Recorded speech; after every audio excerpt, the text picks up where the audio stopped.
What's up everybody, and welcome back to my channel. Today I wanted to show you how to make your own hot ones at home. Now I have made fermented hot sauce on my channel before, but this time I wanted to show you how to make a set of hot sauces with increasing levels of heat.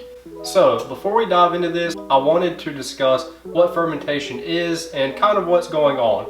So with fermentation, essentially what is happening is that you're putting the peppers in a salt brine, and this salt is going to allow a specific type of microbe to live and thrive, and this is called anaerobic bacteria. So these bacteria are going to then eat the sugars on the peppers, and it's going to give it that nice fermented flavor like you find in a traditional Tabasco hot sauce.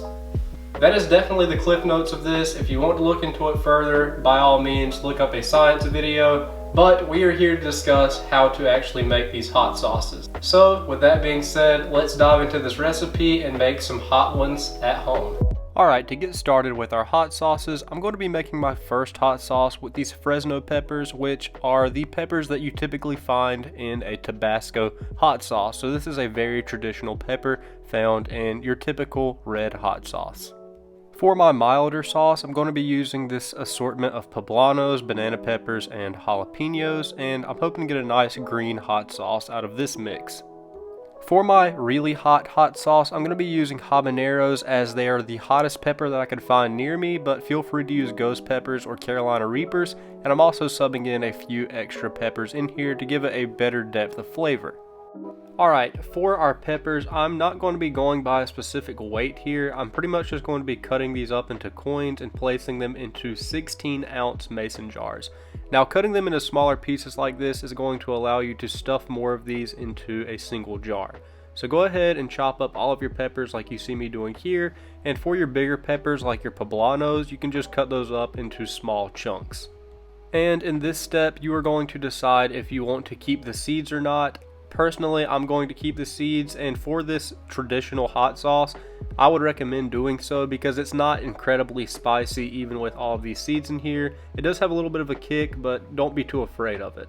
For my green hot sauce and my red hot sauce, I ended up using two 16-ounce mason jars, but for my habanero sauce, I ended up going with 3.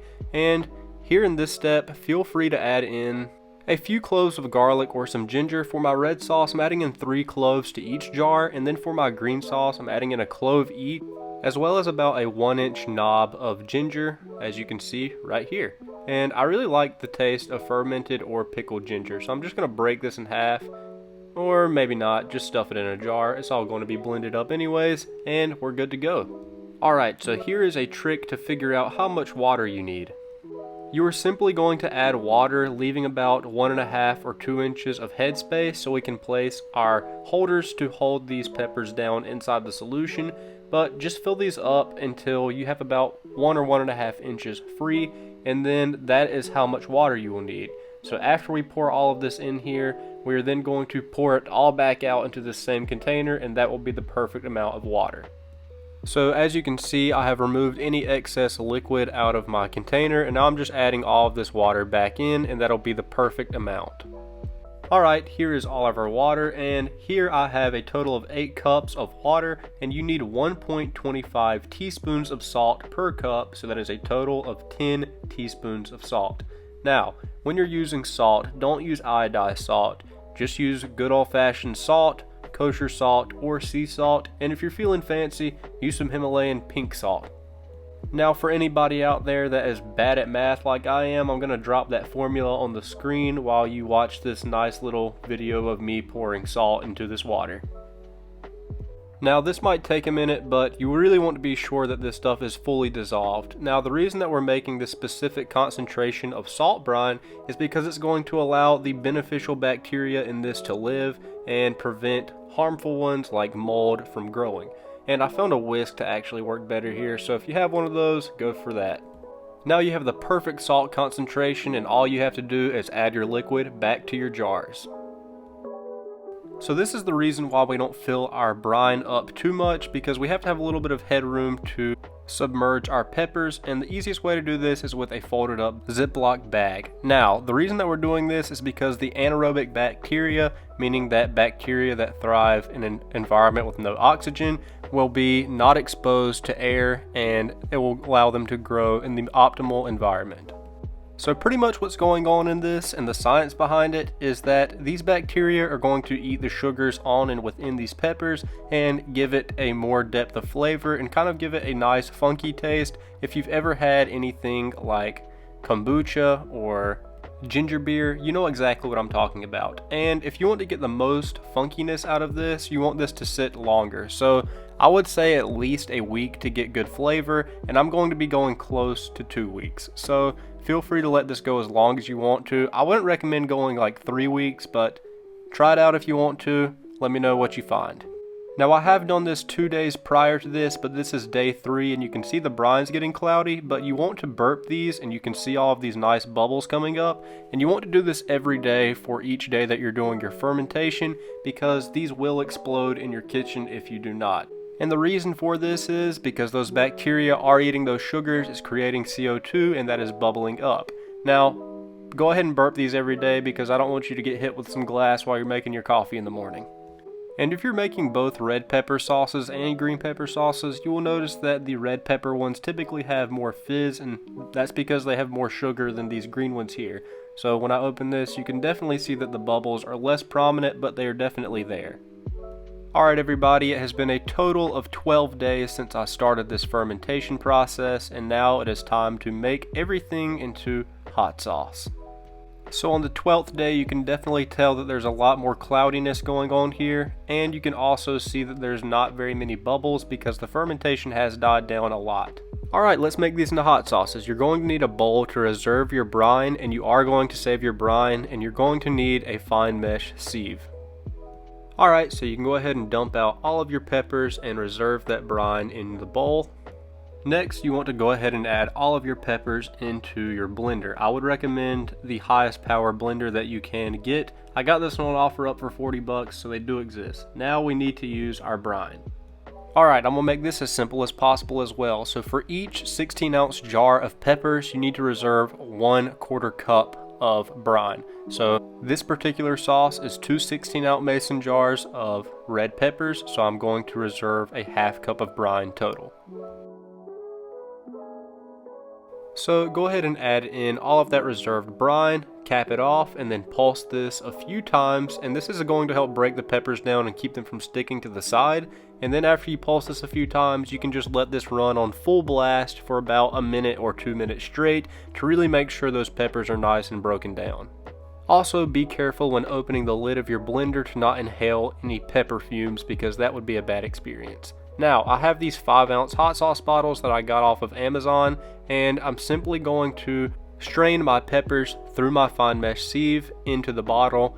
I will say that after this, I definitely used the invention that was definitely made for this purpose, a funnel, which you can get with these bottle kits on Amazon. Just be sure that you look for the ones with the funnel because it makes the process so much easier. I did have one on hand, but keep that in mind if you order these. And I'm going to just clean off my bottle with a paper towel, ensuring I get any spills off of the edges. And these bottles also come with these really cool dropper caps, so they're very clear, but I'm sure you've seen them before on hot sauce where it has a little hole in the top. So I'm installing that into the top, and finally capping it off with these nice caps that also came with the bottles. So I just repeated the process with all of my other sauces and labeled each bottle accordingly to the heat. Now, I would recommend that you clean your blender between each sauce variety just to ensure that you're keeping the flavors separate. And at the end of all of this, these turned out absolutely phenomenal, and I highly recommend that you guys get out there and make some fermented hot sauces. This was a super fun project, and I definitely plan to continue some more fermentation videos going forwards, so keep that in mind. Subscribe to my channel if you haven't, and click a like on this video if you did enjoy it. Now, before we leave, let's go ahead and give all of these a nice taste test. Alright everybody, the hot sauces are complete. As you can see here, this is by far going to be the spiciest one. There's a total of 10 habaneros in here. So I'm excited as well as terrified to try this one. And then these two hot sauces here, this one is going to be relatively hot, and it's going to be definitely more on the mild side. And this is going to be your traditional Tabasco style hot sauce.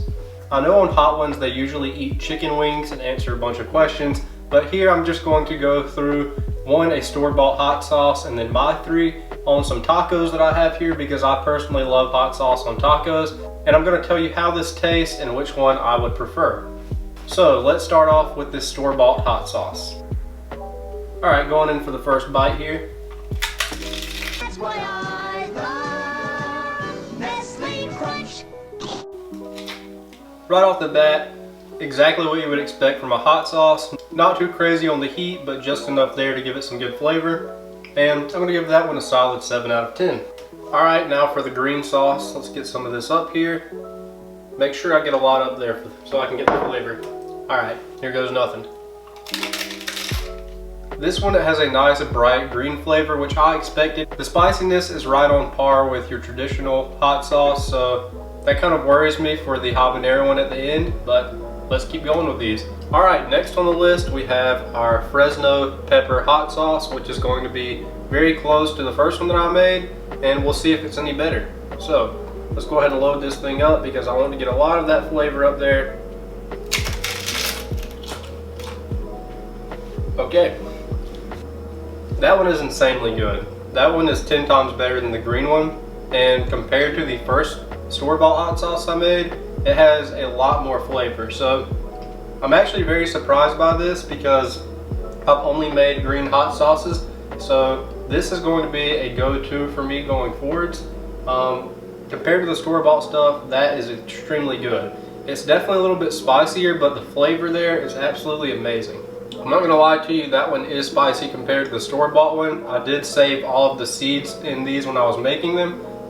That being said, nothing that I can't handle. That is probably like my go-to spice level for sauces.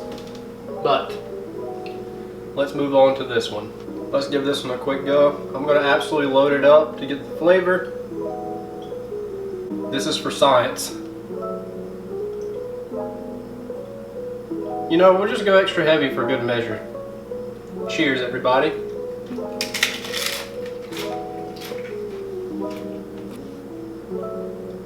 There's the heat. Alright, let that one sit a minute. Definitely the hottest.